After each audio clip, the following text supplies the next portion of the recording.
This is a Windone electric bicycle that was sent to me a while back, and I have neglected to do a review on it up until now.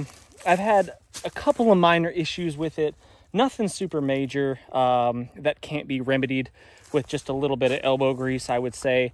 But this bike has been pretty great for just riding around the property, just getting from A to B, because it's got a full suspension. You don't have to, you know, kind of on a hardtail bicycle and you're going through like a rough grassy patch or something like that, you kind of typically have to stand up on the pegs to absorb that impact. With this one, since it's got rear suspension there, it just takes all those little bumps out of the road, and it's pretty nice for that, really. And honestly, my son has been the one that's ridden this thing the most. He's put, I think, 60, I mean, I put some of them on there, but what does that say? 61 miles. Hopefully you can see that.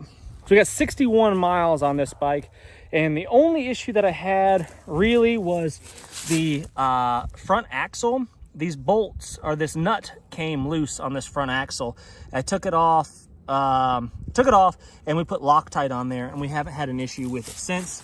A locking washer, a nylock locking nut would be a good addition to this bike, but other than that, I haven't had too many issues. Like I said, it's super comfortable to ride around the yard and stuff like that, and just around the property, like a pit bike kind of deal. Really, really handy for that. It goes up the hills and stuff around here pretty easily, pretty well, and we have some pretty steep terrain. It carries my kids up the hills like it's nobody's business. It takes a little bit more pedal power on the steeper hills for me, but otherwise, it's been pretty good. Charges up fast. The charge seems to last a long time. I've done zero maintenance on this bike, other than that front axle thing that I told you about. So make sure that's good and snug. I've done zero maintenance on this bike in 60 miles of riding it. I've just been riding it. That's it.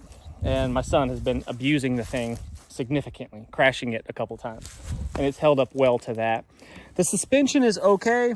It does, like I said, it's got front and rear suspension. I wouldn't call it like an off-road ready. It's not like a downhill mountain bike that's set up for like big jumps and stuff like that. I would not say it's that. It is pretty soft. You can bottom the suspension out, and you can bottom and top it out pretty easily.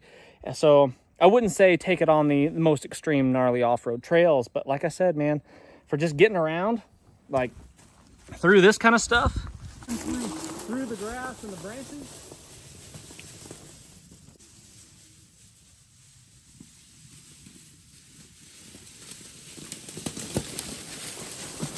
for that kind of stuff, it's fantastic. I mean, no, it's super lightweight. Like I said, the battery lasts quite a long time. I haven't measured to see how many miles I can go with it. I think it's advertised somewhere around 50, but I don't know that to be true. Top speed, I think, is somewhere around, I think I've had it up to like 26 or something like that. It gets the job done. Like I said, it's small, it's compact, it's easy to load up in the back of the truck and stuff. It's got smaller wheels, which means that I like the larger wheels. They seem to handle better in off-road conditions, especially. But no major complaint there. So anyway, the Windone bike, check it out.